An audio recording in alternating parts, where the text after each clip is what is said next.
Hey, Where my mom's at? Where my mom's wearing thongs, hitting bongs at? Raising kids, cleaning shits, need a long nap. Where my mom's at? Where My Mom's At podcast with Christina P. Meow, meow, meow, meow, meow, meow, meow, meow, meow, meow. Thank you for downloading this episode and subscribing on iTunes. Thank you for watching me on YouTube and subscribing. Hi, welcome to the show. Thank you for listening to me. Okay, first I'm going to plug some stand-up dates. Go to Christina P online to check them out. September 5th, Milwaukee. September 6th, Chicago. September 7th, Boston. October 3rd through 5th, Nashville. October 17th, Irvine. November 22nd, Seattle. November 23rd, Portland, Oregon. I'm working on my 2020 calendar right now.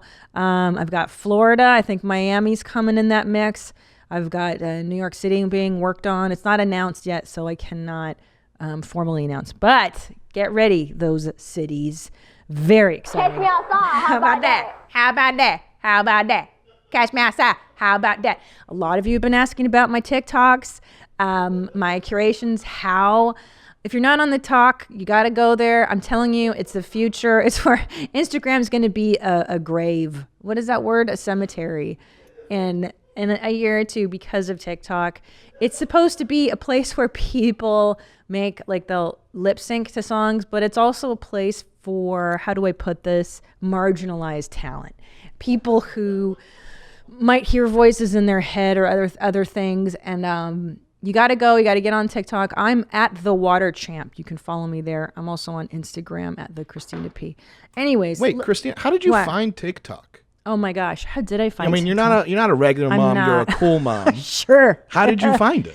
I think I was in some city, and some younger feature act. I was in a city, and a feature act was like, oh, you like Instagram? Have you heard about TikTok? It's where people can sing songs and they like do the cool dances. And I'm like, I'm really into that. And then as I got on there, I'm like, whoa, this is so much deeper. Yeah, when did you first realize that it wasn't just singing, that there's other lanes? That there's other things going? Yeah, how did you first find out? I'm trying to remember the very first crazy person. Hold on. I just saw wackiness. Here's my gift in life. I can spot out the absurd, the crazies, the weirdos, the derelicts. Like, that is my gift, is to lift up the rock and see the dark underbelly of society. Like, I love it. I'm drawn to it. I love it. And I very quickly found that if I liked the regular stuff, it was like, oh, boring, some pretty girl being like, rich girl check. That's literally what it is, Nadav, is like hot chicks, teenagers being like, rich girl check. And then they'll cut to their cars and their jewels. And I'm like, that's terrible. Give me the real. And that's how it started for me. And if you want to see those curations, they're available on at the Christina P on the gram on Instagram. And then also, if you follow me on TikTok, I think you can see what I'm liking and looking at. I've made friends with some TikTokers. I'm friends with what's her name? The Grape Apes. What's her name? Apes Grace. Apes Grace. She made the best TikTok of all time. That one's featured as well on my Instagram account.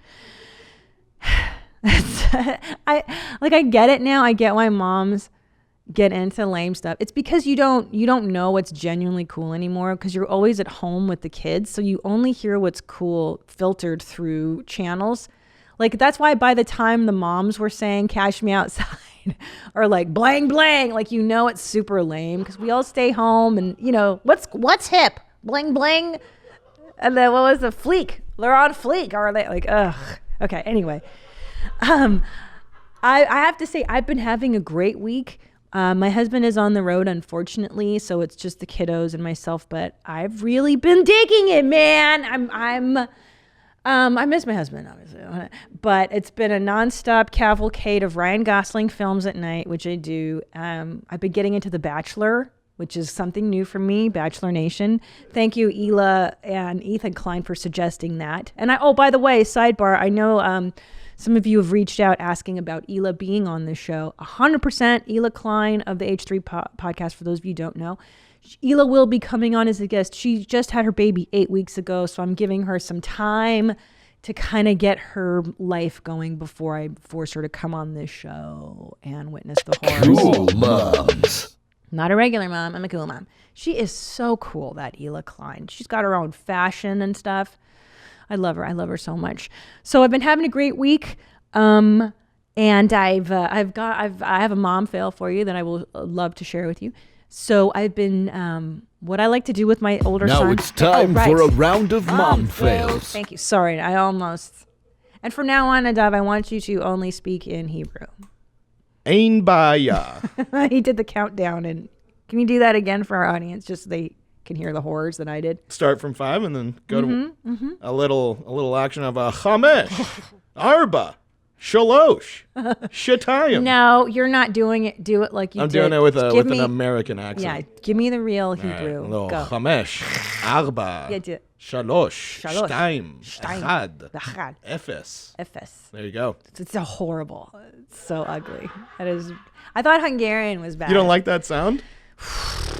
It's brutal. But so Hungarian sounds brutal. I don't know if I can count. All those Middle Eastern languages are rough. Yeah, and they're not sexy. Hungarian's like, egy, kettő, három, négy, öt, hat, hét, nyolc, kilenc. Yeah, it sounds really aggressive. Yeah, like you're hitting somebody with your words. It's bad.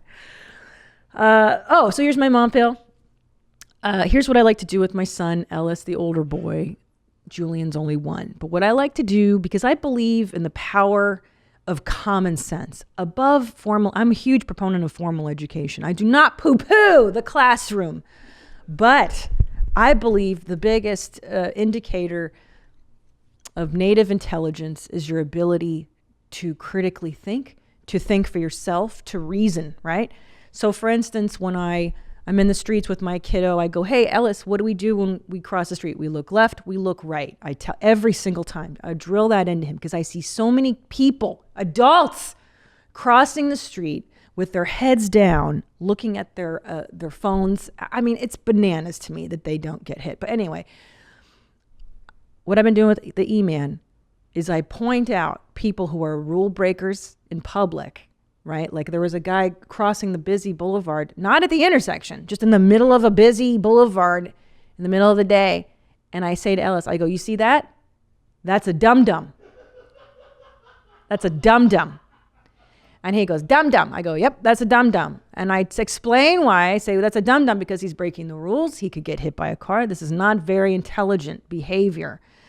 I point out, people who are, jaywalkers, people who aren't looking at their surroundings.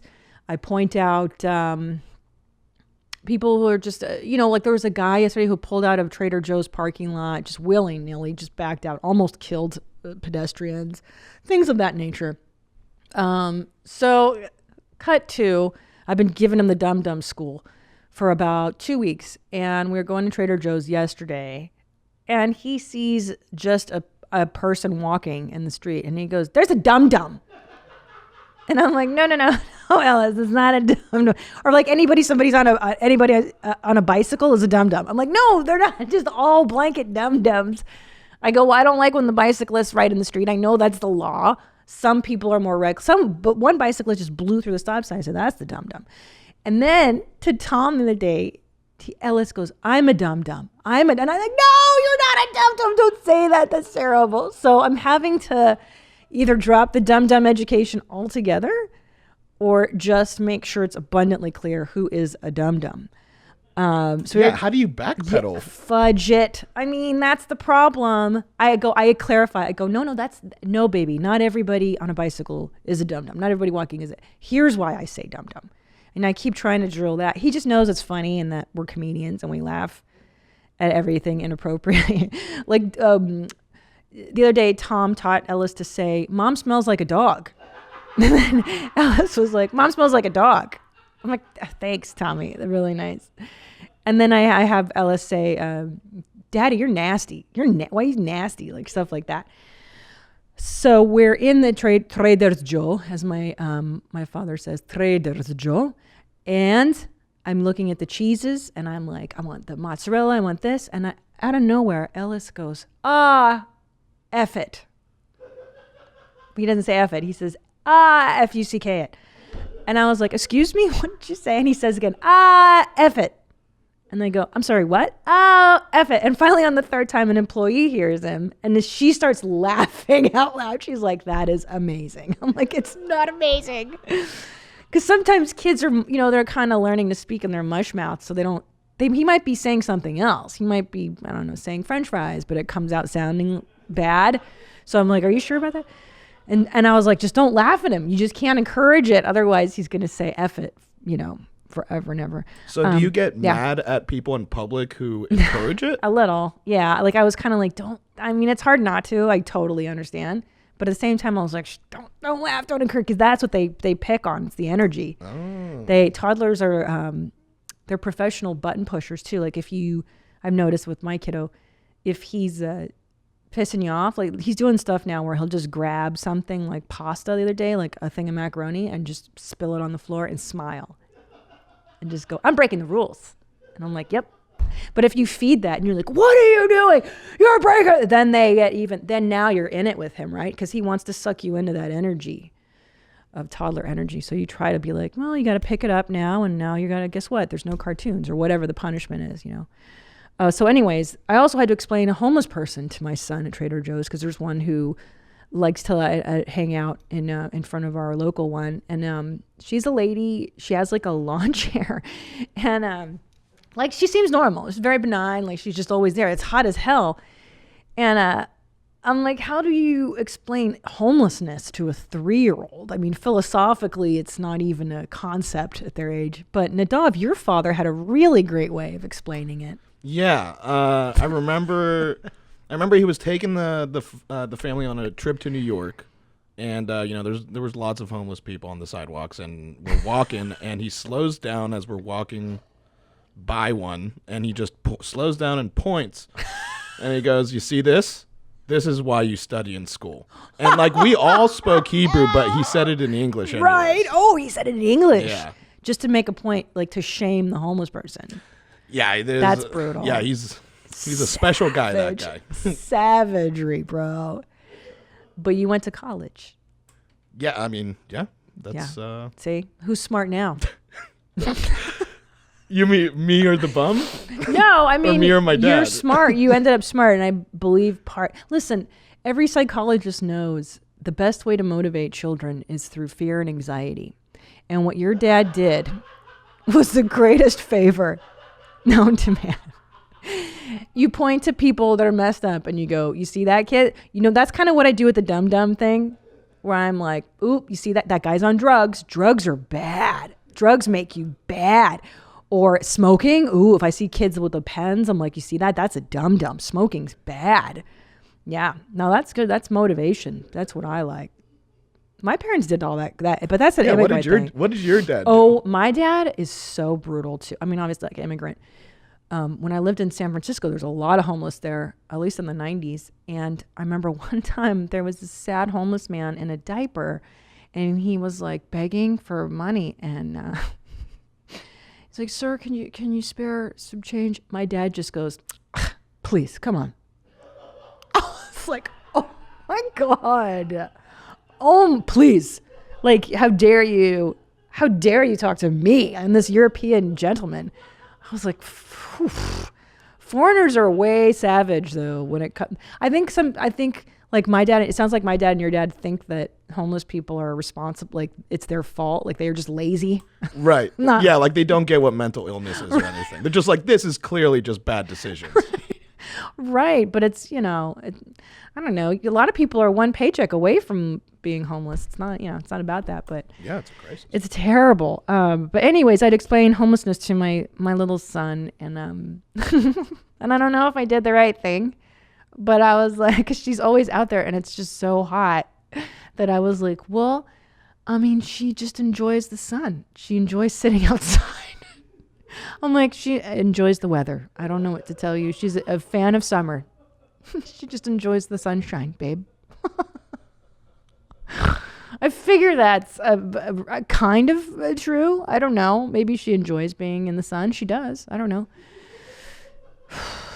It's so hard. It's so hard to know what the right answers are. I certainly don't have them, and I'm here to make that abundantly clear. And we have other people who don't know what the heck they're doing. And this is a segment we like to call Mom Fails. Now it's time for a round of Mom Fails. We'll get that timing down. No, you did it. Baruch Chatay Chana Chashar. Do it. Do your bar mitzvah. Come on, to the Torah. Shehechianu ve'kiyamanu, right? That's Keanu Reeves. Vehigianu. What was Keanu? I don't know. It's the ancient Hebrew stuff. I love that you know that stuff. Yeah. Do you speak it to anybody ever? I used to speak it to my parents a lot. Yeah. But then whenever I went to go visit my cousins in Israel, they would constantly be correcting my Hebrew. Don't you hate that? Well, yeah. And so then I went and talked to my parents. I'm like, hey, so I've been saying Hebrew wrong my whole life. Like, you guys didn't correct me? They're like, nah, we thought it was cute. Yeah. And so now I just don't speak Hebrew to anybody. Yeah. Isn't that, because I too, like if I go back to Hungary, I could kind of pick it up. And then I had that same thing happen to me where I was saying something in Hungarian and then he corrected my grammar and I was like, oh, well, now I don't want to. You know what I mean? Right. Don't correct me. It's like, I look like a fucking idiot my entire life. You just said F. You better edit that out. Wait, hold on. GD. No. We're 15 minutes in. We're good. Oh, now I can bombs away. Yeah, let her rip. Let her rip. But yeah, I know. Because first of all, if for instance, when I see somebody who's struggling to speak English and I understand the gist of what they're saying, I'm not correcting them. You know what I'm saying? That's such a jerk move. I believe it's and your friend. Just let them say it. You know what I mean? It's such a jerky. And any hoodles. Okay, let's do some mom fails. Yeah, here's the first mom fail. Okay. Hi, Mommy. This is Sarah from Georgia. My mom fail is I got peed on in the post office by my 2.5-year-old yesterday. We were there to mail a package, and he is new to underwear in the past month and told me he had to pee. And, of course, they have no public restroom in the post office. His lead time for having to pee versus when you need to get into the bathroom is 30 seconds. So I didn't have time to get out of the line, go to the car, drive somewhere, let him pee. So he asked me to pick him up, and I picked him up, not thinking about it, and he peed all over me while I was holding him. Great. Thanks. Bye. By the way, kudos to you for getting that kid potty trained at 2. Especially boys. They're so much later. And yeah, I've been peed on many times by my children, mostly through leaky diapers. I don't wear white at all because they just piss all over you. But yeah, good luck. Oh, by the way, later in this episode, so I got this email from a woman named Sarah, and she says she likes the podcast and but she laughs at me because I'm such an LA mom. And in her rural community, she's like, things are way different. And so I emailed her back. I was like, great, tell me all about it. I'm so curious to know what your life is like. So we're going to call Sarah from Idaho here in about, I don't know, a few minutes, not a few minutes, 30 minutes or so. And we'll talk to her about what her life is like in a rural town. Okay, but let's continue with our mom fails because these are fantastic. Hey, main mommy Kirsten. This is Chris from Wisconsin. Big fan of you and your husband Garth, and just wanted to share a mom fail with you that I had. So when my son first started walking, we were outside having some drinks, grilling out. He pulled himself out the table, went over, grabbed my beard, dumped it all over himself. Of course. Didn't like it. Brought it up to him a couple times since. He laughed, but he's never really talked about it, and we've gone out to eat hundreds of times since. Well, a couple weekends ago, we're at Buffalo Wild Wings. The waitress comes over, brings our drinks, and jokingly says, "Oh, do you want to have some of Daddy's beer?" And he shouts so half the restaurant can hear him, "No, when I first started walking, Daddy had me try beer. I don't like it." "Oh, and we're ordering the Pow Pows tonight," which is what he calls the UFC. "Do you want to come home with us and watch it?" So, needless to say, she got a giant tip, and he's got a new girlfriend. Hey. So, thanks for the podcast, and I will be in Milwaukee September 5th to see you. So everybody in the area, come try it out. Try it out. Thank you, sir. Hilarious. Buffalo Wild Wings.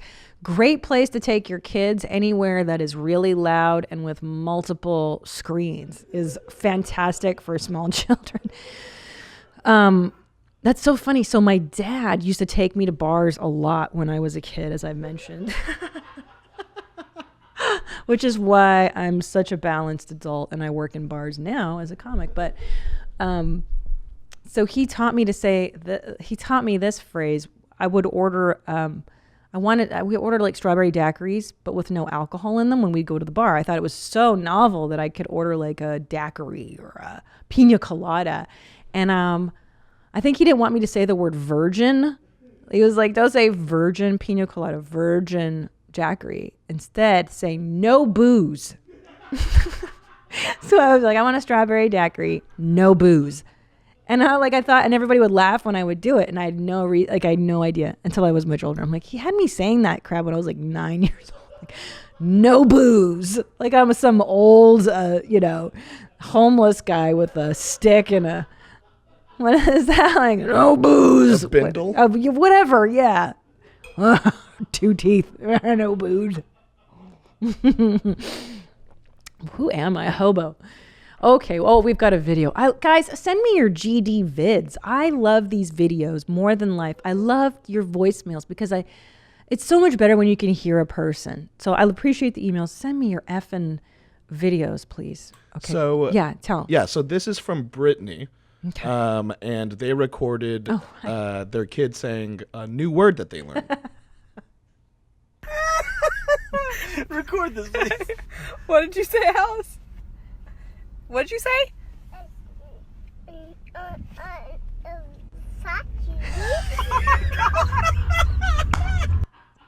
Wait, what did that kid say? She said fucking bitch. Hilarious. See, it's so good when they do it in their little shrimp voice. It's so cute. It's so bad, though. You're not supposed to encourage that. It is one of the highlights, though. Oh, yeah, I remember. Where is it? Pull down one up you were just searching for. It's so funny.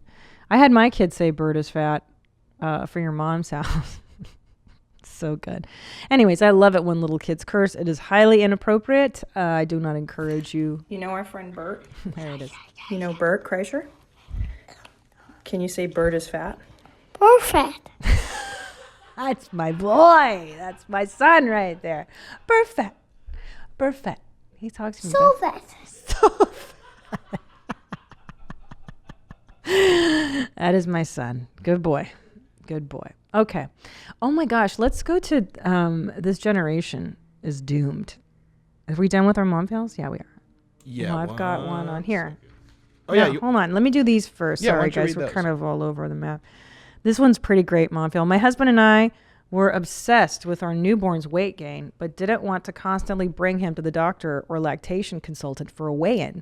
So we decided it would be perfectly safe to put our teeny, helpless child into a glass salad bowl on top of our kitchen scale on the kitchen counter to weigh him. Needless to say, the bowl immediately tipped over and the baby rolled out onto the counter, and we both lunged to catch him before he rolled off. He's 14 months now, so despite us, he made it.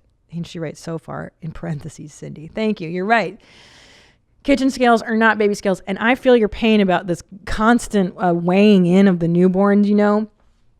Little hot tip for you, moms. When you have a newborn, okay, what they love to do is, first of all, this breastfeeding, I'm pro breastfeeding. Don't get me wrong. I am not anti-breastfeeding. I lasted, 4 months and 5 months with my kids. However, it is a cult of breastfeeding. And when you're really not given an option, which I don't think is very cool, but I get it. I get why, because it is healthier right now. It's cultural. It says it's healthier because back in the 1950s, they said formula was healthier. But anyways, so these breastfeeding ladies, they come around after you've had the baby in the hospital. They touch your boobs. They squeeze your nips. They tell you that you've got good nipples. Your nipples are inverted, or they're droopy, or they're big, or they're little. They're going to say things like, the baby's latching, the baby's not latching, the latch isn't good, the baby might be tongue-tied, blah, blah, blah, blah, blah, blah. So here's what happens. It takes a few days for your milk to come in. Hot tip. You're going to have colostrum the first, 48 to 72 hours. And then your milk comes in usually once you've gone home with that baby, or, 3 days after the kid is born. In the meantime, they're going to tell you, well, you got to nurse constantly to get your milk stimulated, which is true. You must do that, okay? But your baby's going to lose weight if your milk hasn't come in already. And they're going to tell you stuff like you got to bring the baby in to be weighed every day. Make sure they're gaining weight, not losing weight. Because the breastfeeder people, they want your milk to come in. So they're going to keep making that baby suck on you even though it's losing weight. And it's going to send you into a panic because you're a new mom. I'm here to tell you that's normal. What I do is I let that baby suck on me until the milk comes in. But just feed the kid formula. A little bit of formula is not going to kill them until you get that weight up until your milk comes in so that you're not running to the doctor. That's what I did on the second go around. I'm glad I did. Otherwise, I mean, they put me in a panic with Ellis because he wasn't latching and blah, blah, blah, blah, blah, blah, blah, blah, blah, blah, blah, blah. Yeah, kitchen scales are not baby scales and they don't weigh your boobs either. I tried it for your mom's house. They are not easy to do it on. I've done it. Okay. How did you do it? I put my boob on a food scale. Like just in our office. Tom and I were in the studio together privately. I just took off my bra because they're so big after I had Julian. And I just put my titty on the scale. And I'm not sure if it's accurate. I kind of feel like one of those scales in the grocery store would have been better that you put the produce in because then I could stand. Yep. You know? Yeah, I remember back when we were trying to figure out the best way to weigh my boobs. People were talking about water displacement. And, what? Yeah, that's like what? If you paid attention in physics class, it's like you I did not. put a bowl of water and then you put your boob in it, and then when you see how much water it displaced, then that's how much volume it. I don't know. It's like equations and shit. I don't know. That is way beyond me. I did not take physics in school. Surprise. Not smart. Okay. This generation is doomed. Yes. Is this generation doomed? These moms think so. So, first of all, let me point out the reason this generation is doomed is because of my generation. I take full responsibility for the Gen Xers completely screwing up anything the millennials have done. That's not perfect. No, I'm just saying that. I think the millennials are fantastic, actually. I think you guys are the most compassionate generation. I think you guys are amazing at business and stuff. But we've made you socially anxious, to say the least. And dare I say, overly ambitious. This is what I found in the Barnes & Noble I went to a while ago. And I almost had to cover my mouth to contain the vomit coming out of it. It's... if you can see it on the screen, if you're watching on YouTube, it is a cover for Teen Boss magazine, and it's written teen and the word BOSS, and the two S's are dollar signs. Oh my God. And there's an exclamation mark at the end. I mean, look, here's the quiz, the hot quiz. Which mega company could you take over? You're asking a teenager? I mean, is the company, pimple cream and jerking off? Maybe that's what possible thing could a teenager do? Anyway, that was silly. I don't know why I say that. Okay, learn how to take a pro headshot. Okay. Teen Boss's second annual Inspiration Awards. That's the second year they've been doing it. Tips to the top from real teens like you. And then Sabrina Carpenter's 5 steps to making your business dreams reality. Can you look up Sabrina Carpenter real quick? Because she looks cute. I'm guessing Instagram influencer, which isn't a real business as far as I'm concerned. Like, that's just taking like semi-naked pics of yourself and putting it up so that older guys can perv out on you. Sabrina Carpenter, I'm sure. Oh, she's an American singer and actress. Okay, so she's in show business. She's in the Goodwin Games. And starred as Maya Hart in the Disney Channel series Girl Meets World. This, unless she has a side business that I'm unaware of, this doesn't count as like an entrepreneur. Like actors, by the way, secret, spoiler alert, actors that are famous at this girl's age, their parents push them into this business when they're like 4 years old, where they don't really have a choice in the matter. Yeah, I mean, she's cute. So she's hot and she's at Target. Yeah, see, she's hawking Target stuff. See, okay. I mean, good for her for expanding her brand. But the point being, do we have to commodify every GD thing in the world as Americans? As I like the idea of making young people educated on business and entrepreneurship, but for God's sakes, I mean, can we just enjoy adolescence and just enjoy the last moment of our lives that aren't being commodified and quantified and put out there? You know what I mean? I just, it makes me want to vomit. Ugh. Anyways, that was my, this generation is doomed. But so at what age do you think it is okay to start? I mean, here's what I've been telling. I'm serious, and this is 100% real right here, homie. There are families. If you talk to rich people, if you talk to successful people, most of the time their parents taught them about money and how to think rich or act rich or whatever the heck it is. Poverty is a poverty consciousness too, right? Like my parents were immigrant, so everything was like, you have to hold on to what you have. You're going to lose everything. It was all about hoarding and saving, right? Which is so unhealthy and and hating rich people too. These fucking rich people are bad. It's like that's so silly. Instead, turn your consciousness to like, how can I make money? What are ways in which you can produce things, make things, expanding? You know what I'm saying? It's a consciousness.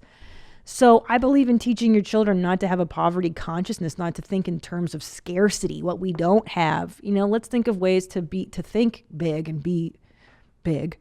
But I would say that consciousness, that conversation begins in the house day one. You make children earn stuff. If they do something, they get this, or I don't know. I mean, I would say around, teen, like high school, but you don't need to be entrepreneurs necessarily. They don't need to be on the cover of Teen Boss magazine, but just the education really begins in high school, where I think getting a job, just getting a summer job. How about that? Isn't that enough for a teen? Right? Just suffering through a summer gig, being a barista. That's more of an education than anything. Is working with the public. My God. Yeah, that's actually really good advice. Right? Yeah, I mean, get a job. Yeah, working a job that you hate, it teaches you a lot. Ain't that the truth? What was your first crappy job? I was a courtesy clerk at Vaughn's Supermarket. Oh, what does that mean? Bag boy. Oh, that's fun. That's what they used to let mentally challenged kids do in our neighborhood. No, yeah, it was. And then they took the job away from them. I actually really respect what my mom did. I was supposed to have an internship at like NBC, which fell through.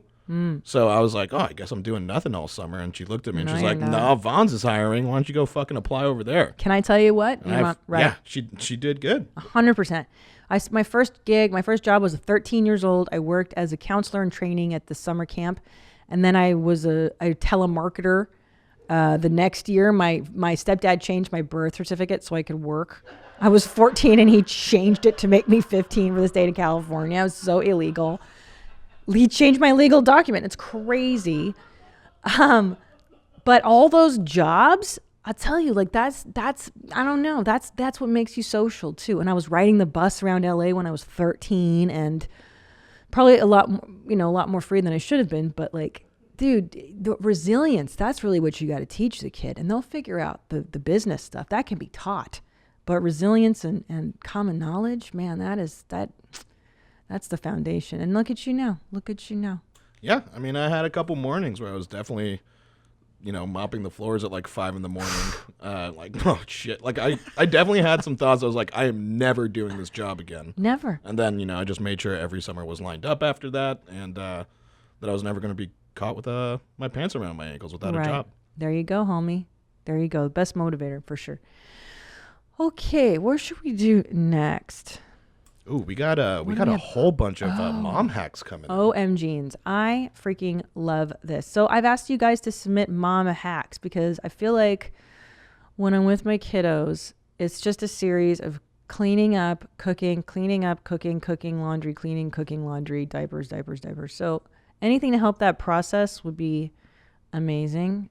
So let's get into it. What you got for me, homie? Hey, mommies. It's Michelle here. I have 3 kids, so I have some hacks that might work out for you. I always designate a pack of wipes to my children, and we call it the fun wipey wipe game, where they walk around the house and dust everything for me.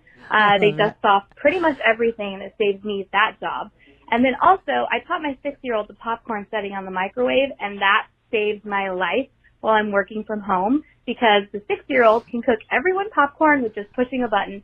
So easy. I hope you guys take away from these 2 tips. Have a fun day. Bye, Mommy. I love it. Thank you. Yeah, a 6-year-old can make their own popcorn. What about that? That's pretty good. And I like the wipey wipe game. Why not, man? You know, and I think too, for little boys, it's so important to teach them to clean and cook. My husband came to me as an adult, not knowing how to do that stuff. Like, he went to college. He said he didn't know how to do his own laundry because his mom never made him. You better believe that shit ain't gonna happen in my house. My boys are gonna do their own laundry and cook and clean. Okay, I love this next video too. Yeah, this is from Cassandra. This is great. Thank you. Here's my mom hack. If you're wondering why it's so dark in the room right now, it's because I'm hiding from my family. So I'm in my bed, in my bedroom, hoping they won't find me. Anyways, my mom hack is to hire a cleaning person. So I'm not rich. I don't have a lot of money. We're an average family. We're not poor. We have a decent life. So I figure I work hard enough to be able to afford 1 weekend off a month. Now, some people can get it bi-weekly. You can do weekly. I'm comfortable with doing a monthly because then I don't feel as guilty about the fact that I'm paying someone to clean my house for me. But that's what you got to do sometimes. If you work full time, you have to pay people to clean your house. And it is worth it because those weekends where I get a weekend off from doing all the laundry, all the cleaning, it is heaven. It is like the best mental vacation you could possibly give yourself. So that's my mom hack. I don't have any other tips. Sorry. Girl, isn't that, hey. That's the ultimate, dude. That's the tip, bro. Ladies, did you hear this, woman? Get yourself a maid, a housekeeper. I'm telling you, when Tom Segura and I didn't have 2 dimes to rub together, we were so poor. We lived in the Rampart division. We wouldn't go to dinner. We wouldn't do any, extracurriculars just to pay a maid. We paid $60 every 2 weeks. This lady would come. We had no money, but it was a priority because the time we did have home, who wants to be scrubbing toilets and cleaning slime out of the carpets? Like, pay a professional who does a better job than you, eh? And you get time. Time is the greatest gift of all. And sweetie, don't feel guilty about not cleaning your own house. It makes me sad to. I get it. It feels weird to have somebody clean your house. It definitely did in the beginning. I was like, oh my God, like, do they judge me? Of course they judge me. I mean, most of the times my husband would leave like cock rings out next to the bed, and like their sweet lady would find them and put them in baggies and stuff like that. She knew what that was. But they've seen it all, they've done it all, and give someone a gig. Let them do it. Let them clean, girl. And some people ask me, Christina, what can I get a woman that just had a baby? Because I know those new moms are tired. Should I get them a gift basket full of good lotions? Yeah. You know what that bitch wants more than anything? Someone to clean her house, someone to take that baby so she can sleep a little bit, and someone to cook her a meal. Those are the 3 best things moms need. So there you go. Get someone to clean your damn house. All right, who's this broad? Hey, Mommy. Not a personal mom hack myself, but a cool mom hack. My mom, not a regular mom, she used to just, put one of the big dogs with me outside in the dirt outside and let me dig in some bugs and some worms and let me distract myself for a good 20-30 minutes while she took a shower. It was nice. She got some alone time. I appreciate it. I learned about the outdoors. Yep. 100%, dude. Listen, I buy all these toys on Amazon. I have most of the toys from Amazon I own. The best toy in the world is the hose. You give your kids a hose and some dirt and a spoon. I'm telling you, I would just put a box down on the floor and put flour in it and just set up a lawn chair and just watch the kid go. I still do to this day. Here's some flour. You don't need all the expensive stuff. I think I came by the house I think it was like maybe a month or 2 ago. Yeah. And you had Ellis just emptying out a can of shaving cream on your driveway. I'm like, hey, do you know Ellis is doing that? He's like, yeah, that can will be done in a bit. Okay. Yes, you're right. I forgot about that. That's a cool mom hack of mine. Go to Amazon, buy just a brick of those shaving cream canisters. Get like the 6-pack, the 12-pack. I'm telling you, little boys and little girls who come over, hand them a can of that, strip them down in their diaper, and just let them go nuts. Oh, you got it specifically for that because Tom's not using shaving cream. No, it's specifically for my kids. Huh. So that mom can sit in a lawn chair and drink and watch them play. And then you just hose them down after. They love it. They love that stuff. And they can play with it in the tub and everything. Yeah. Yeah, that's what boys, I mean, don't spend money on nothing. All right. Who's this chick? She's so pretty. Gosh, look at her hair. Christina. Hi. I am a mama of 16-month-old twins. I got a little boy and a little girl, and Lord knows they're little tornadoes. My house is never clean. My laundry's never done. That's all I do. So here's my mom hack. What I do is I splurge and I buy really cute pajamas. Not really cute clothes, really cute pajamas. So when they go to bed, they wake up the next day, they just go to daycare in their really cute PJs. Make sure I get them with shorts. I get them with long sleeves and pants, winter wear, stuff they can wear. And I don't care if they're too small. Bubby's belly is going to be hanging out, you know what I mean? So, and if we're lucky, and they don't get crap on them at daycare, then they can just wear them to bed that night. Wow. Cuts down on all my laundry because Lord knows all I do is laundry. Yes. All right, that's my mom hack. Wow. Oh, also, don't throw your boxes away because they're not going to play with all those toys that you bought and all that money you spent. You're going to play with the damn box. 100%. I love it. I love these. She's right, dude. That is, I've heard this one before, so a few people have emailed that one in too, is put the kids to bed in the clothes they're going to wear to school the next day. I had a mom write in that she actually makes them sleep in school clothes. This one just said have them sleep in pajamas that look like school clothes, and a lot of them do look just like regular clothes. So that's amazing. All right, what's this guy all about? Hey, Mommy. By the way, Christina, you're Thank you. glowing. I know, thank you. You are glowing. You're so sweet. Ma'am, Mommy. Okay, a mom hack. My mom, growing up in New Jersey and here in Kentucky, she used to always feed the birds. Always have a lot of bird seed, a big Tupperware thing full of bird seed. We found out later that's where she kept her pot. So every time she went to go feed the birds, she was hacking. Yes, that's her code. Don't forget, I'm going to feed the birds. Poor mama. Yes, bro. You gotta talk. And I tell you, after the first kid, I was like, I don't think I can take drugs anymore. I can't smoke pot. I can't drink anymore.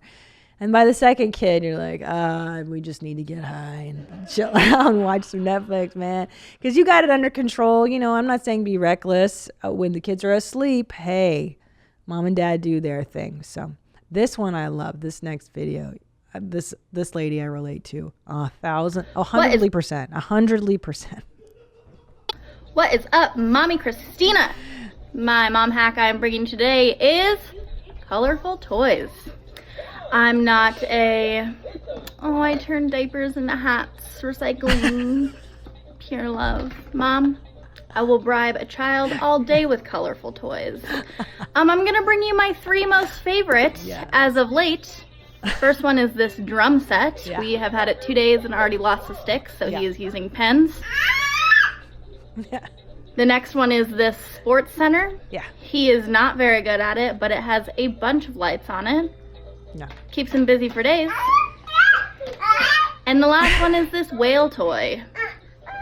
Do you want to show Christina P the whale toy? Go look ahead at that. Show her. Ooh, boy, get it. It shoots balls out of the spout, and then he's got to go chase them around. Those are my mom hacks, brought to you by Lizzie V. Keep them high and tight. Lizzie V, you're my girl. That's what's up. That's called Amazon. Go ahead and buy all those products on Amazon using my banner. Go to WhereMyMomsAt.com. Check out, click the bottom of the homepage. I'm telling you, girl. So here's the embarrassing thing, Lizzie. I have 2 out of those 3 toys right now in my playroom. The drum set, it's already been destroyed. That hoop thing, I have the same thing, and I hate it because whoever did the voiceover did such a bad job. The kid's laugh is horrible. He goes, "Throw the ball, kick the ball." Like he fake laughs. Like you couldn't do a second take on that. Like that's not even a laugh. You couldn't get a child to laugh. Anyway, it always bothers me. And the whale toy I've ordered on Amazon because of you. So thank you, Lizzie. I throw money at any problem I can. Okay. What do we? Oh, this is so cute. So this next one is from Heather. And she said that, she found a mom hack that actually watching your Mom's House podcast really calms down her baby. Sold out, but there he is watching our Pomcast. Yeah, this is just tour dates. I wonder if it's Tom's voice that calms that baby. You know what? Maybe that's Tom's road baby. And he's used to the sound of Tom's voice. And he's like, Dad, could you imagine? I feel like, does look like Tom, right? That kid? Dark hair. Fuck. Well, I'm flattered. Thank you. And I'm glad that your Mom's House provides that service for your family. We're not just all about poop jokes. We also soothe babies. Okay, moving right along. What have we got now, Bubby? We got hold on. This mom hack's amazing. Let me read this one to you. It says, the other day, my husband was at work and my 3 kids were running around before bed. I was on the couch watching TV with a blanket on me, trying to hide the entire Carvel cake I was eating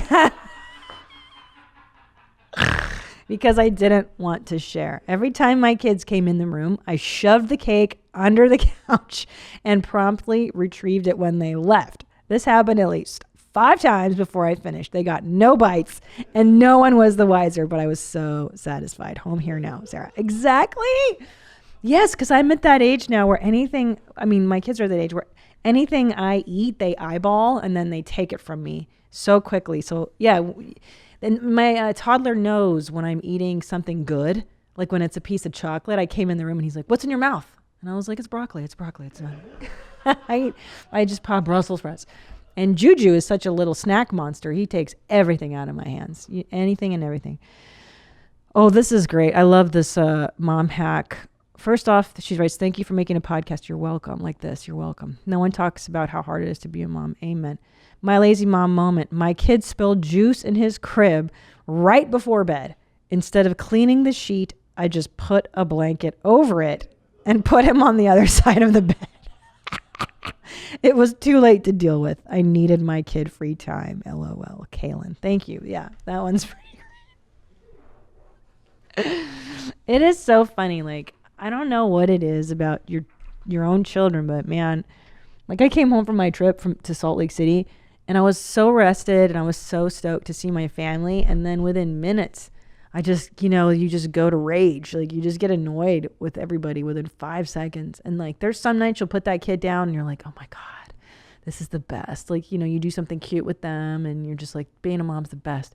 And there's some nights you're just counting down that clock. Like, just go to fucking sleep, please. Like, please just, I just got to go upstairs. I got to get out of here. So that's very, it's interesting. I don't, that's just the game, I guess. Okay. My cousin Shadi sent this in. This is so interesting. So I had mentioned briefly on an episode that there are cultures. Back in the 1950s here in the U.S., they used to put newborns, little babies, out in the cold. And they would encourage you, if you want your baby to sleep well, you put them outside. And you put them outside in the dead of winter as well. And it's even better if it's cold. And I swear that was a common practice. So she sent me this. It said, the babies who nap in sub-zero temperatures. This is from BBC News. I'll put this on the link when this episode comes out. Please remind me, Native. So this says, would you put your toddler outside in the freezing cold for their lunchtime nap? Most Nordic parents wouldn't give it a second thought. For them, it's part of their daily routine. Daytime temperatures this winter in Stockholm Yeah, thanks, Mommy. Have regularly dropped to -5 Celsius. Come on, man. That's 23 degrees Fahrenheit. But it's still common to see children left outside by their parents for a sleep in the pram. A pram that's the foreign way of saying a stroller. Wander through the snowy city and you'll see buggies lined up outside coffee shops while parents sip on lattes inside. If you're visiting friends and your child needs a nap, you may be offered the garden or balcony instead of a bedroom. I think it's good for them to be in the fresh air as soon as possible, says Lisa Martin, a mother of 3 from Stockholm who works for a food distribution company, especially in the winter. When there's lots of diseases going around, the kids seem healthier. Okay, so the article is kind of long. I'll paraphrase it. But this is totally a Euro thing. My mother was insistent on fresh air. You need fresh air. This is the remedy to all problems in Europe is fresh air. And so the belief was that babies sleep longer because of their cold. They're bundled up tighter. They're swaddled better. They're not sweating in their sleeping garments. And so they did a study. And yes, it's true. The naps actually do last longer because they're swaddled better and they're not sweating and overheating. But it was inconclusive in terms of them getting more sicknesses and colds. You know what I'm saying? Because if the older sib comes home and brings home those toddler diseases, the preschool shit, there ain't nothing you can do. You know what I'm saying? Fresh air ain't gonna cure hand, foot, and mouth disease. The other day, I was at my Mommy and Me class with Julian, and this first time Mommy was next to me, and she saw him, Julian. Julian just sucks on his fingers, right? He touches the floor, sucks those little fingers, so cute, little cookie fingers. And this mom, she sees him sucking the fingers and she goes, oh, be careful. Don't let him suck on his fingers because of hand, foot, and mouth disease. Hand, foot. Now I hear it's terrible. And I didn't say anything, but in my head I was like, bitch, please. We done had hand, foot, and mouth in this house. Okay? Catch me outside. How about that? Catch me outside with your hand, foot, and mouth disease, bitch. Okay? That's some junior varsity mom shit to be like, you can prevent stuff from happening. No, you can't. Good luck. Sanitize their hands all you want, boo. You can sanitize. It's not going to help. The shit don't matter. They're going to get it. They're just going to get sick. You just have to endure. You have to just endure that shit. Okie dokes. What are we going to do? Oh, that's right. Hold on. Let me just think. We did that. Yeah, we can hold that one off. Let's do general questions. Sure. Let's do generals. What do we got? Hey, Jeans. It's Mommy Lizzie V. I just dropped my sweet 15-month-old boy off at hourly daycare for the first time, and I'm borderline dying inside. Yeah. My husband's mom didn't leave him alone with another adult human being until he was like freaking 7 years old, and she had a panic attack and she had to go to the straight up hospital. I'm not that status, but I am feeling dead inside. So I was wondering if you would just chat about the first time leaving the boys and how you got through it. I know there's a light at the end of the tunnel, but it is a struggle right now. Love the podcast. Thanks for being awesome. Keeping high and tight. Got it. All right. Yeah, I'll tell you what. So with Juju, the baby, he's only ever left with one other human besides me. So I trust that other human. I've trusted our nanny. She's been with us since Ellis was 4 months old. So I trust this bitch with my children. The only person I really, really, really, really trust with baby Jeans. Now, so E-Man, when I sent him to preschool or whatever daycare the first time, he was about 15 months too. And dude, no one warned you, but that was just gut-wrenching because I went with him, I remember, and we spent time there. And then I think the first time he was actually okay because we went in with him and we stayed there for like half hour and then we were like, okay, later. And he didn't freak. And then the second and third time he would start to cry. So it was kind of like a reverse. And so the first time we left him, I had so much anxiety and sadness and guilt and weird. I was in the parking lot. I spied on him through the fence. Like there's a parking lot and there was a fence. I would like pull my car up and like see if I could see him playing. And if he was playing and he was happy, I would drive off. So I was like, okay. And then the school knew that I was obviously first time mom doing that.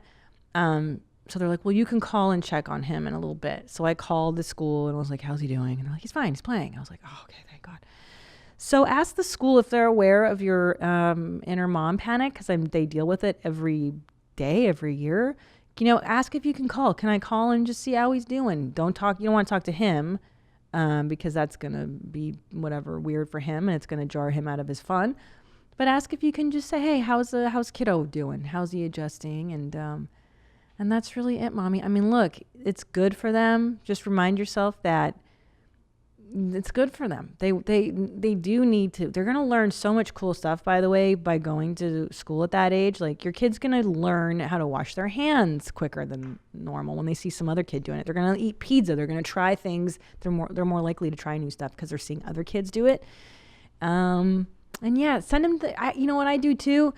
I just send them there for an amount of time that you feel comfortable with. You know, if it really freaks out, I only did 2 half days in the beginning. And I come pick him up at noon. So he knew he was coming home for lunch and nap and stuff. But yeah, bro, I mean, it's tough. And every step they go through, it's just tough because you want them to be perfect. You want their lives to be perfect. But just remember, you're preparing them for the world, not for perfection. You're preparing them for the inevitable hardships of life. And there are many. So hang in there, girl, and just get drunk. That's what I do. Go ahead. Next question.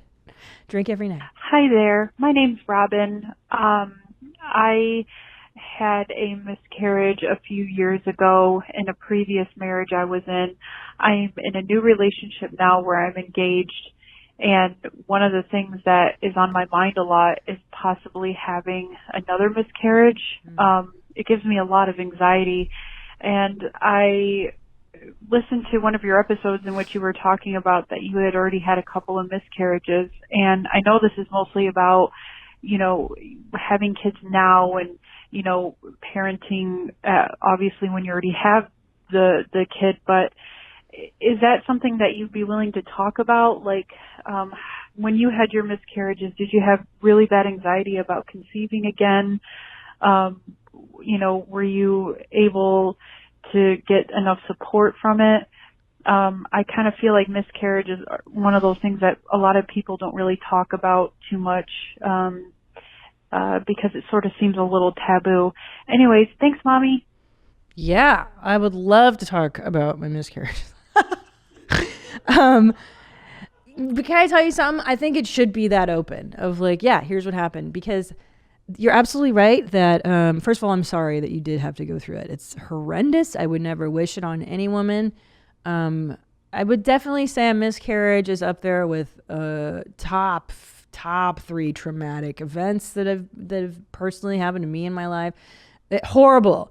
Is there enough support? No, never. And it is one of those taboo topics that for some reason women don't talk about. I think partly not malicious, not for malicious reasons or whatever, partially because it is unpleasant.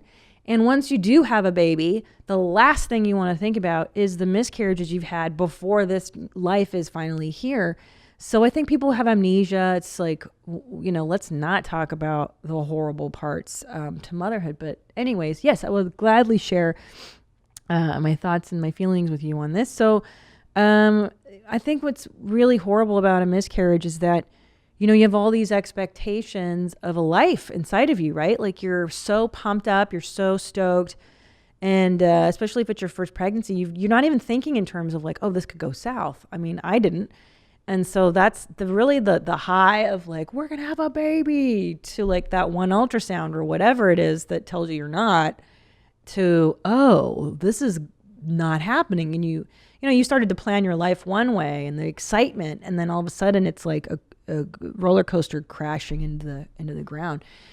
So there's that element. And then there's this weird stuff that happened to me where I would think about what could I have done to contribute to this? Did I eat something? Did I have sushi before I found out I was pregnant and the raw fish? You're not supposed to have that. So maybe that contributed. Did I lay on my stomach during a massage? Did that cause but rationally you go, yeah, but like heroin addicts have babies. Those infants, right? Like real shitbag humans who don't care about their bodies have babies all the time. So there's not like, you really can't do a lot to contribute to that occurring. It's genetics. It's just, for whatever reason, they don't even know a lot of times why you have a miscarriage, but it's, hey, nature is a cruel, savage bitch.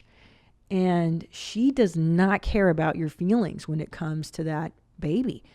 She doesn't give a fuck if she gives you a miscarriage, and she certainly tears through your body to let that baby grow inside of you and your organs get pushed around. And then it's savage when nature, when you birth. This shit is real. It's savage. So the whole thing is very traumatic. And unfortunately, you can tell your husband about it, but I just don't think Tom's amazing, but I don't think he really understood the gravity. You don't really, it's unless you've been through it, it's hard to understand. So I would try to reach out to people have gone through it. I always recommend therapy. Process the trauma. It's traumatic. It's painful. I would put my money on my miscarriage as being more painful than actual labor. And I didn't spend a lot of time in labor. I got to contractions were 5 minutes apart before I got an epidural, but very painful and very traumatic. And even after Ellis was born, after that, I remember thinking, oh, he's not going to survive. I still had the feeling of anxiety of is this baby going to live? Because you're I've had two die. So what if Ellis dies? And then, so that was terrible. And I didn't stop thinking that he was going to die until he turned 6 months old. And then with the second baby, I had IVF because at my age, they were you have a 50-50 chance of having a miscarriage at over 40. And I was like, forget that. I'm going to take the chance out of it because I just couldn't go through it again. So that's why I went for IVF, and that way they can test those embryos and see if they're, more likely to be viable. And I got really lucky. Thank goodness. But it's taboo. It's shameful. For some reason, I felt personally responsible for my miscarriages. I didn't want to tell people about them. How do you get out of that line of thinking? Therapy, talking through the trauma, because it's a death. You're essentially dealing with a death. So you have to process it. You have to grieve it. You have to go through the feelings of the confusion and the roller coaster. And really, you should do it with a licensed professional, a therapist. Find somebody who's good and qualified. I'm going to have, we're going to do an episode with Katie Morton. She's going to come in. She is a therapist on YouTube. I would check her out now because she's going to come in here, so you can send your questions and stuff to her by video, please, or voicemail. Katie Morton is her name. She is a marriage and family therapist, and she's on YouTube. And she has so many useful videos about every topic imaginable. I believe she probably has stuff on miscarriage. But look for resources online if you don't have a therapist. Okay, let's do one more question, and then we're going to talk to Sarah in Idaho about being a rural mom. What do we have? Hi, Christina. Love you so much. Thanks, Mommy. I am calling from Buena Vista, Colorado.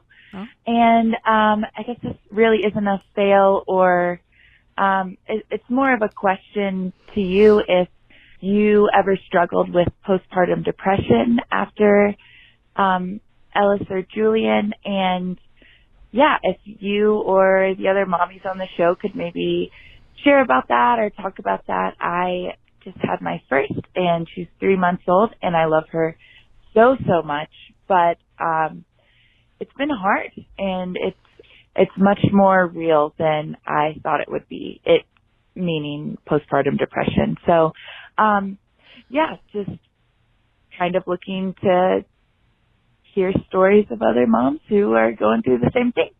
And anyways, I just love you so much and your show so much, and it brings me a lot of camaraderie from afar, and I really appreciate it. So have a good day.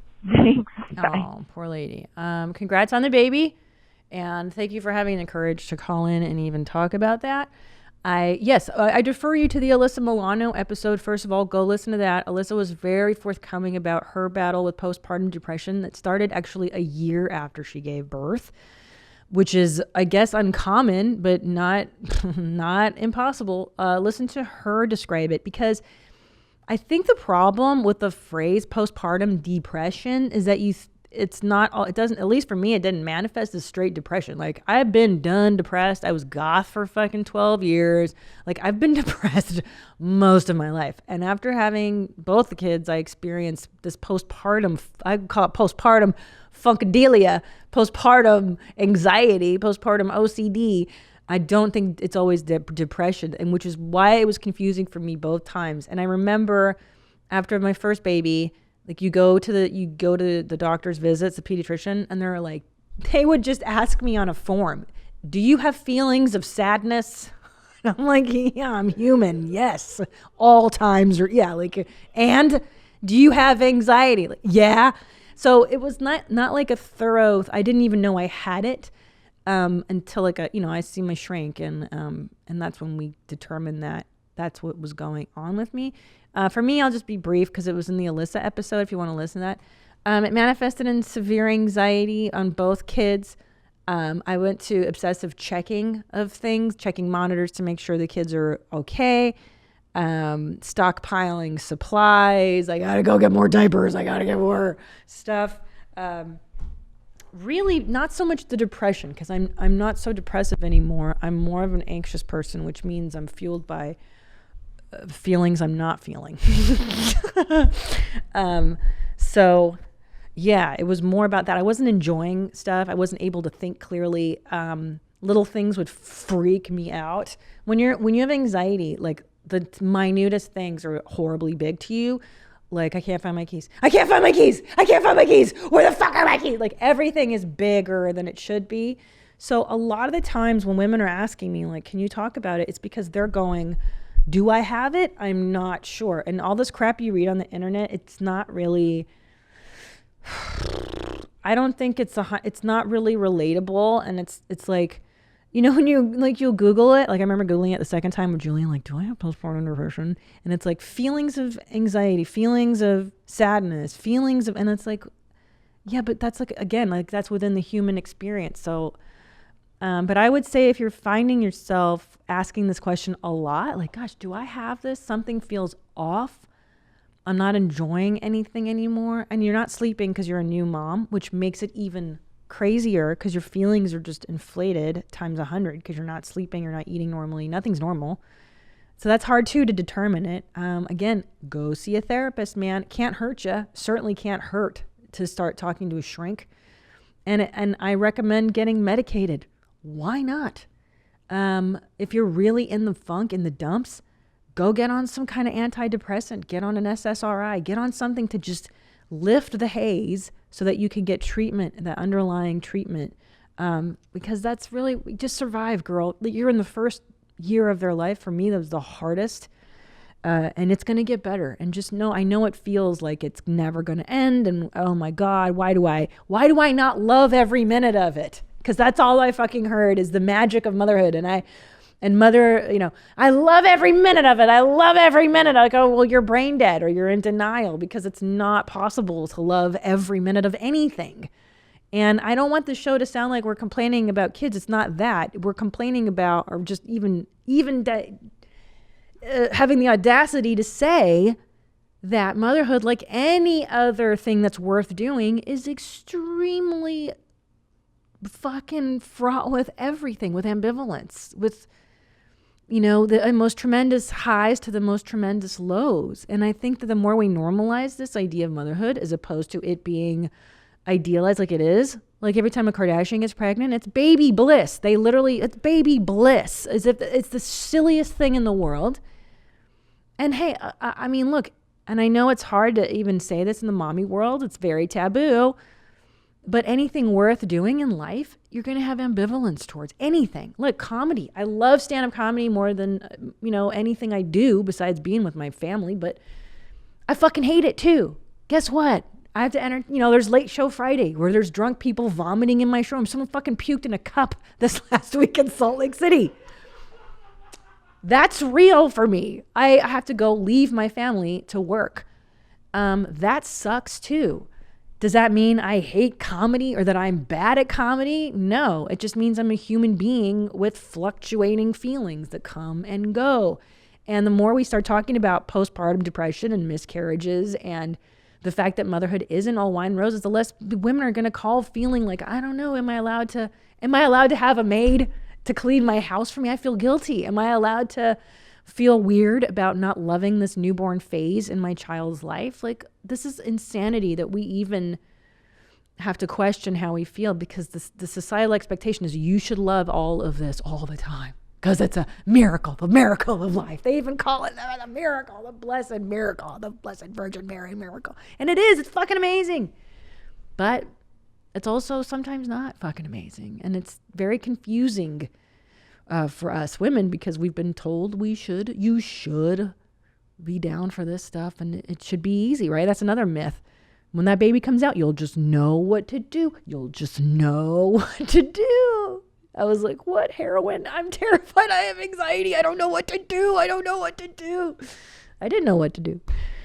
So get the support you need, both of you, with the miscarriages and the postpartum. This shit is real, man. It's a part of life. And go see your shrinks. Talk to as many people you can. Talk to women that are real about it and that aren't ashamed of it. I was watching this episode last night of Southern Charm. I was like passing through. I love Bravo. And, you got to see these women. They're beautiful. They're like all these stunning, I don't even know the premise. I just happened to click on this one scene. They're like rich women in the South, maybe, and they're beautiful. And this woman was at an aquarium with her mother and her 1-year-old. And she goes, and this is my favorite, she goes, I interviewed nannies a little while ago, and I decided it's not worth it to me because I want to spend every minute with my baby. Every moment is so special. She started tearing up. I mean, I could have a nanny and go drinking with my friends, but then I'd miss every special moment. And I was like, all right, I get it. And that is some first child shit. That is some first baby shit. Because by that second baby, you're like, he's walking. Oh, shit. All right, great. I got to go. I'll be right back. Tell him to keep walking. I'll take a video later. Like, I got shit to do, bro. No, not that cynical, obviously. But it is less precious second time around. But I get it. You want to spend every moment. But there's no reason you can't have help. By the way, her mommy was with her at the aquarium. So bitch got help. Okay, so don't give me this stuff. You have a nanny, you're a bad mom. No. She has her family. I don't have anybody. My family's crazy. I wouldn't let them near my kids. I got to hire sane people to help me. Sane person, my one nanny. I'm loving every minute of it. What a lie. Okay, let's get to the call. I mean, why are we even saying, you would never say that about anything, right, Nadav? About anything that you love. What do you love, Nadav? What's your most favorite thing in the world? Be honest. Pizza. I love pizza. What do I? I love every minute of pizza. Sure, I love every minute of eating. I love eating. But then sometimes it's not so pleasurable, right? Oh yeah, sometimes you're like, oh, I shouldn't have had that second pint of ice cream. Yeah. And then you just feel disgusted. No, but I'm serious. What's something you love? Music. Yeah, I could do without music. Oh, that's right. You're one of those antisocial. Jesus. I mean, what do you love? I love television. I love television. Movies. I like to binge on that stuff. Yeah. But even then, it's like, even like TV that I love a lot, like I could maybe do 2 or 3 episodes in a row. Like I can't do it too much before I'm like, oh God, where's this day gone? Like all I've done is just this, Yeah, all good things in moderation. Including moderation. Is that what they say? Yeah, you can't do everything all the time and love. It's impossible. It's humanly impossible. Okay, let's call Sarah. Sarah! Yeah, so let's take a quick break, and then Okay. we'll get back into this call. Okay, Mom. Okay, welcome back to the show. I'm going to call Sarah from Idaho. She wrote in saying that she finds my LA momming stuff, and she finds it hilarious. She's like, if you only knew what goes on in rural America, how we mom, you would die. And I thought, well, great, let's hear about it. So I'm going to call Sarah right now. She's expecting our call. And let's hear about mom life in Idaho. I've been to Idaho. I've been to Lewiston. Oh, hold on. Internal microphone? Sure. Yeah, that's fine. Yeah. Lewiston, Idaho. Paper mill town. I remember that. I'm trying to remember if I've done anything else in Idaho. Hello. Hello, Sarah. Hello. Hi, it's Christina P. How are you? Good. How are you? Good. Thanks for talking with me today. Yeah, absolutely. I am so excited. I was not at all expecting this when I found out that email. So. Well, let's talk about your email because I was so amused by it because I grew up here in LA and I never even think that people listening are like, this broad, who are you with your ridiculous stories, your ridiculous life? So I was so thrilled. So tell me everything. Okay, I don't want to know exactly where you're at because I don't want to get you in trouble, but you're in the state of Idaho. I am. So it's not necessarily like a super, super small town, but so like our entire community, it's like right on the border of Washington, Idaho. Has about 60,000 people in it. What? That's it. Oh my Right. God. But it's considered big because we have a ton of like little farm towns surrounding the area. So the town like I'm originally from, that my family grew up in, that I consider my hometown, like in its heyday had maybe 800 people in it. Oh my God. Oh, okay. I've done Midvale. I've done comedy in Idaho. I've driven through your beautiful state. It is a beautiful state. I've been to Lewiston, which has a paper mill, and the whole town smells like that. Yep, that's where I'm at. Oh, okay. Yeah. Okay, so let's talk about it. So what do you think the differences are between my LA mom life and your Idaho mom life? What's going on? Well, it's just crazy. Like the thing that got me really thinking about it was your episode with Mitzi and the doulas. Yeah. Because that, like, it's not even really, like, we do have birthing doulas. Like, that is an option around here. But really, like, you meet with them maybe once or twice. They're there for the birth. They come in and check on you maybe once or twice a week after you have the baby. But that's only, like, a couple of weeks. Like, never in a million years would I have imagined that, like, having a live-in doula is even possible. So, like, it was just one of those things that, like, totally blew my mind. I'm like, what? Like, this is a thing? Like, that, like... You're like, who is this? Is so unfair. Yeah, Like, who is this crazy, highfalutin LA nutbag with a doula who comes to her house at night? Listen, man, when I heard about it too, because I heard about it after I had, before I had Ellis, but I was like, what? Get out of here. Get your life. I'm not letting some stranger into my house. I know, it's crazy, but we're crazy LA people. Can you import one? Maybe you could import one from like Portland. I see you're near Oregon. Oh, yeah. Those Californians, those dirty Californians. It's a bad word in our town. Oh, I know. Everybody hates California. Oh, I know it. Oh, yeah. And LA. Oh, especially here in Idaho. Oh, really? Why do they hate us? Oh, yeah. My husband's in real estate. And so, like, every once in a while, there's somebody that wants to move up. They're like, oh, my gosh, the cost of living is so cheap up here. It's so fantastic. And then, like, 20 minutes later, it's like, go home, Californians. I'm all over Facebook. And you're right, though. We pay a lot of state tax. It's very expensive to live here. It's silliness. It is. So, okay, so the doula thing, that definitely is a crazy LA woman stuff. And then what else? Yeah. And so, like, another thing, so I also listen to a lot of Allison Rosen stuff as well. I love Allison. She'll be on this show, too, eventually. Ah, yes. I love her so much. She's the best. But she talks about, like her and Daniel would always talk about, like, their mommy and me play groups that they'd go to, and they'd go and they'd like socialize with other toddlers. I'm like, again, not even a thing that's around here. Like maybe like we'll take our kids to the McDonald's and they can like sniff out another kid there.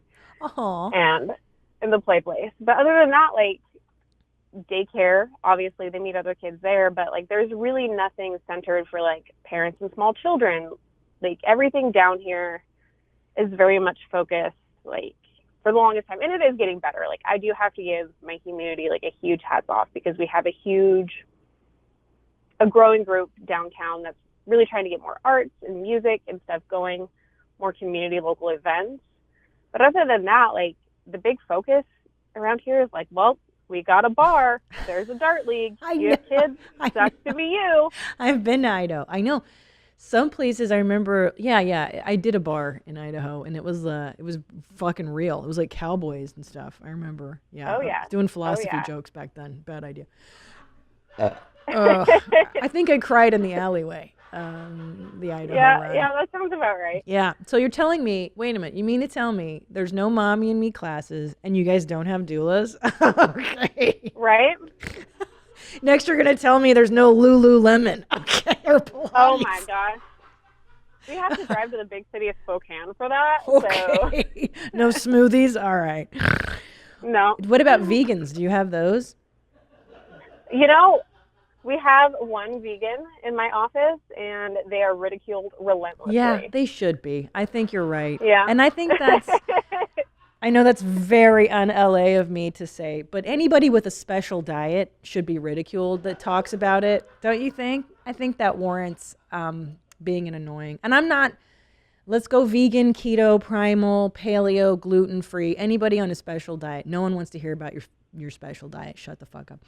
Okay, but let's get into the nitty gritty, because I got you. So I'm getting a picture now of where you're at, and you're not even doing mommy me. Is there a park that you can go to? Oh, yeah. I mean, we have a few parks. A big thing around here is the 2 county fairs that we have. Okay. Because we're right on the border of Washington and Idaho. We have, county fair on one end of the river in the spring, and then in the fall, it's on the other side of the river. So that's always a big deal for little kids, because there's a carnival, there's, drug addicts putting together rides. Of course. Who exciting better for to children. trust than the tilt-a-whirl guy with the meth addiction putting together the rides for you? I would never put I know. I see those local things, and I'm like, nah, bro. These filthy gypsies putting together. Yep. No. Oh, yeah. No. It's pretty great to see all those trailers roll into town. But Sarah, let's talk some real shit, because if you mean to tell me you don't have Pilates and you don't have doulas and you don't have birthing centers, those moms are all in your Kool-Aid. I'm guessing the bitches in your town know what you're doing all the time, and vice versa. I'm guessing pressure. Absolutely. Yeah, let's talk about that. That's So- the shit I want to talk about. Yeah, and so because we all know each other, because it's such a close-knit community, it's kind of good and bad, because all of your friends and family, they're within 15 minutes. So it's like, I'm having a meltdown. Like, I cannot sit here and listen to my toddler scream about wanting to watch the iPad for the 900th time. Yeah. Like, I know that I have 4 people on speed dial that, can be there within 20 minutes, which is fantastic. But the flip side of that is that if you do try to, maybe take your kids to the store or go out to dinner with children, which is always an adventure. Yeah. There's always people in the restaurant that that are there to judge you, see you, and see how, your kids behave in the restaurant. And there's 2 Facebook groups in our community that are kind of notorious for kind of bashing other people. Okay, what about that? Let's talk about that. Who are these Facebook groups? So there's the infamous mom group, which, as you can imagine, is full of uplifting positivity and just I'm making lots the of gagging knockdown, sound. drag out sites. Yeah. Oh, the positivity. Complete sarcasm. Wait, you mean to tell me that the positivity moms are backstabbing bitches? Or you mean to tell me that you're being sarcastic, that they're just horrible people who they're shit talkers, right? Oh, I mean, there's going to be something on there probably immediately. Just oh my gosh,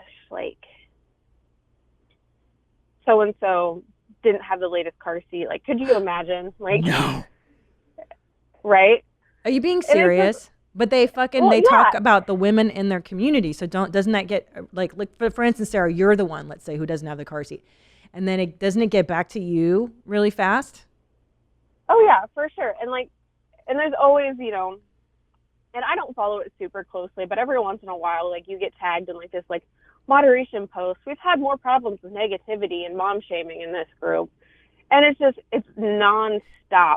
Just like, we're gonna like passive aggressively tear each other down as much as humanly possible. You mean, okay, so I need an example. Because is it like this? Okay, so one time I saw this person speeding out of my kid's preschool, and then like the school will put out a vague flyer, like, or a vague email, like, parents, please be aware of the traffic rules around the school, like that kind of thing. You know, it's like a passive aggressive thing, whereas everybody knows who did it. It's, you know, Mrs. Larson in the fucking in her SUV. Like, why couldn't they just talk to Mrs. Larson directly? Like, they have to put out a public blast. So is it like, like what? So what happened? Tell me the truth. What really fucking happened?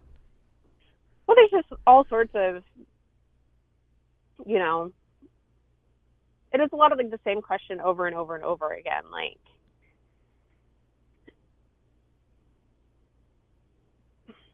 sorry, I'm scrolling through here. Yeah, to let's see if see I it. have a good example. I'm waiting. I want to hear this shit. I live for this because I don't belong to it, but I want to know it. Like, I did add myself to a mom group, and I wish I could be specific, but I mean, they're pretty terrible. I mean, do it. I in general, fucking tell me, Sarah, what's the terrible? Read me something. Go read. So a lot of them are like I know I posted this yesterday, but I'm still trying to find a preschool for my 4-year-old. Well, bitch, we have 4 options for preschools. Like, you've been suggested all of them. What else could you possibly be looking for? Like, right. She's just bitching. Right. And maybe that's like the problem I have. It's just a lot of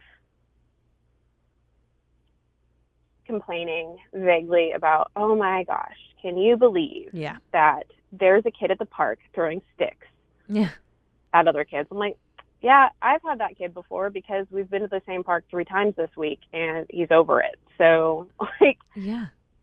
Or just it's a phase, or then don't go play with that kid. Go tell your kid, hey, there's a kid that throws sticks. Don't go play with that kid. It's really that simple. Stay away from him. Yeah. So, because there's kids that throw sticks. There's kids that eat chalk off the floor. You tell your kid, don't hang out with those losers, man. Those are losers. Yeah. You teach them early, right? Those are dum-dums. Dum-dums eat shit off the floor.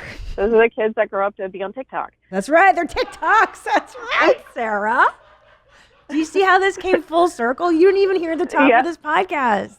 We were talking about TikTok. And now you're part of it. It's so exciting.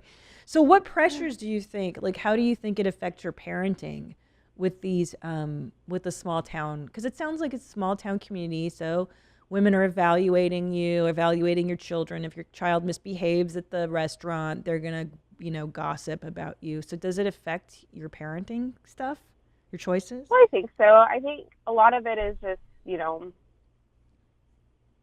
because there's a lot of pressure to make sure you're doing all the right things for your kids, like making sure that my daughter's in dance and making sure that my son's playing sports, and that if he's playing sports, he's on the right team. And, oh, well, he's playing with that person. I don't like that person. Like, why didn't he get put on this soccer team? I'm like, I don't know. So it's a lot of, trying to impress, like, hold up this weird superficial standard where no one's really in it. That's probably universal. Yeah. But it's, when you show up at the soccer field on Saturday morning, like, all the other parents there because either your kid went to daycare with them or school, or, you graduated high school with them 10 years ago. It's crazy. So. Yeah, I get that. Like, if I knew all the parents at my kid's school, I probably feel differently. Like, if I grew up with all those parents, yeah, you're right. Because, like, not all of the kids' parents are cool at my kid's school. So I don't talk to, like, there's some of them are super nice. Most of them are super nice. But then some of them I'm like, oh yeah, I definitely don't want to talk to you. Like, you're a fucking hardcore nerd. Like, you're not cool at all. You're not a cool mom at all. Like, yeah. You know what I mean? Like, they're just, you can tell they're too intense about the parenting, I should say. I like nerds, actually. But, like, when they're like really focused on the, you know what I mean? Like the hardcore room moms and the hardcore. Oh yeah. Like, oh no, oh, yeah. I don't know who you are. I can't deal with you. It's just too much for me. And like another thing that's wild is that, being in a small town, it's not uncommon for a lot of us to have kids really young. Like, I had my son when I was 20. And like that felt like an accomplishment. I'm like, yeah, I'm not a teen mom. This is great. But so like even sending your kids to school, like it's not uncommon for their teachers to like have taught you. So it's super crazy and this total small world. And like I haven't ran into it with my kids yet. My son's only getting in first grade this year, but like, I definitely remember going to school and having like teachers in high school. It's like, well, when your dad was in my class. Oh my gosh. Yeah, I never thought. I guess that's because here in LA, like, yeah, my kid's gonna throw a tantrum in Target, and I don't give a shit because I'm never gonna see you again. You know what I mean? Like, right? Whatever. I don't care. And like, you've never seen a kid throw a tantrum before, or you obviously don't have kids. If you're eyeballing me on this plane right now, like, fuck you, you know? But if you know that bitch, I guess that's a whole different dynamic I hadn't really considered, you know? Because then you have to be like, oh, sorry, Nancy, or whatever your name is, you know? Yeah. Well, yeah, and it was just, like, the other night, for example, we were at a community event, and they had a bouncy house, and it was 106 degrees, so I had to pull my kids out of the bouncy house. I'm like, you guys are going to faint in there. So my 3-year-old, being a 3-year-old, was not happy. So she gets out of the bouncy house, gets her shoes on. I have to pick her up. I'm pulling her out of the park, and she's taking her shoes off, and she just chucks it at somebody. Of course. Who happens to be my coworker. I'm like, well, this is great. Hi, how are you? Brutal. This is my life in the free time. Right. Brutal. Because then you have to, And then I do think people that don't have kids will blame you for that, you know, like, oh, well, because I know I did before I had children. I'd be like, what's wrong with those parents? Like, why are their kids crying all the time? Or why are, you know, and then you're like, there's really not, I mean, so much of it's out of your control, you know? Right. They are who they are. So, what do you like most about being a mom?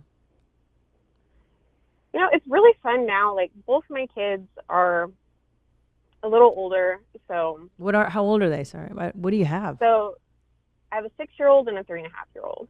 So they're both old, like they're both potty trained. They're both like talking really well. And it is so much fun where we can just go out and we can do things and I don't have to carry a diaper bag anymore. Like, yes. I remember like the accomplishment of being able to like go back to the normal purse and like, yes, this is fantastic. Nice.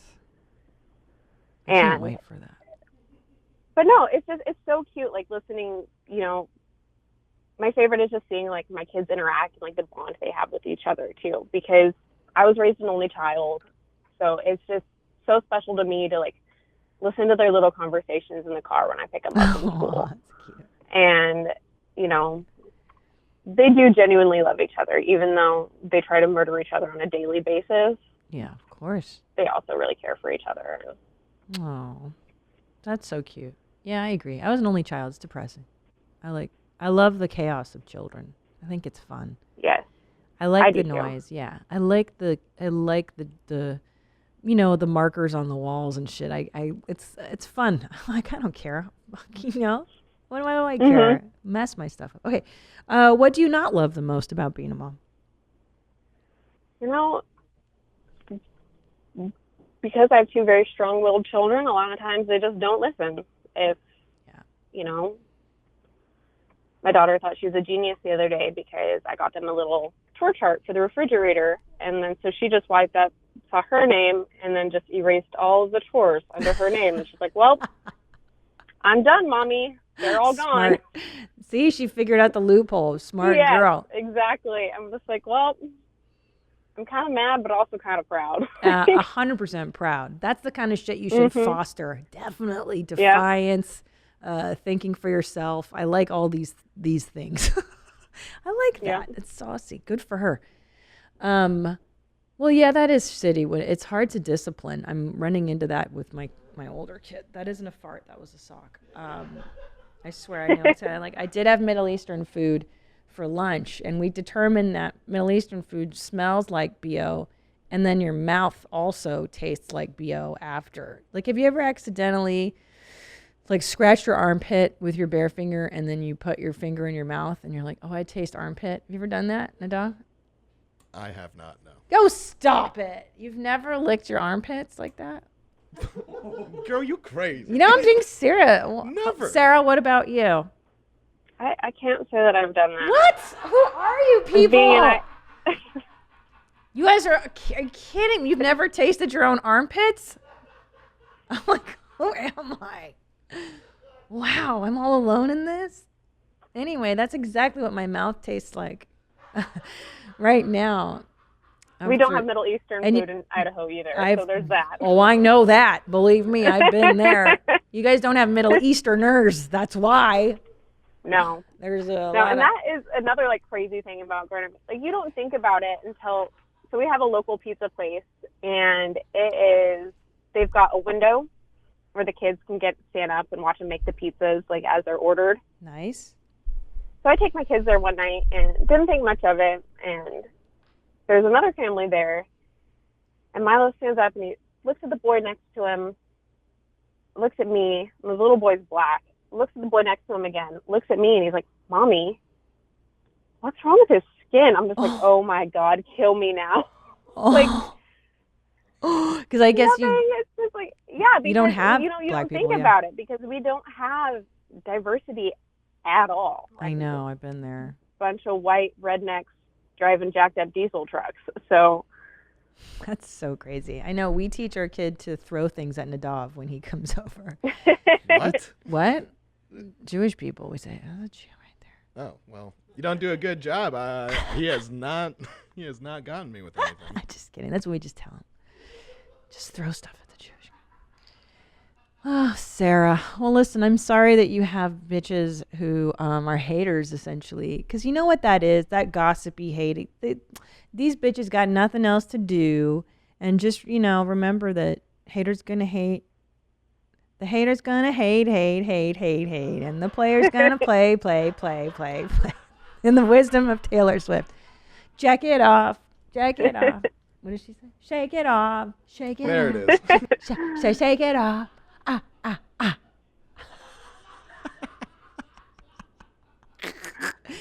Right? Because let me tell you something. Yeah, they are haters. And you know what? Bitches are always going to talk. They're going to talk no matter what. So you may as well do what you want to do. You know what I'm saying? Right. Fuck them, Sarah. Let me hear you say it. Say fuck them. Fuck them. Thank you. And listen to Taylor Swift. Listen to Shake It Off. And you'll feel much better. Yeah, that song, that is everything, that song. Listen to that song whenever you have a hater. And you'll be like, oh, yeah, this is ridiculous. I don't need this. But anyway, thank you so much for emailing me. I appreciate you taking the time out of your busy mom life to talk with us. Is there any parting thoughts you have?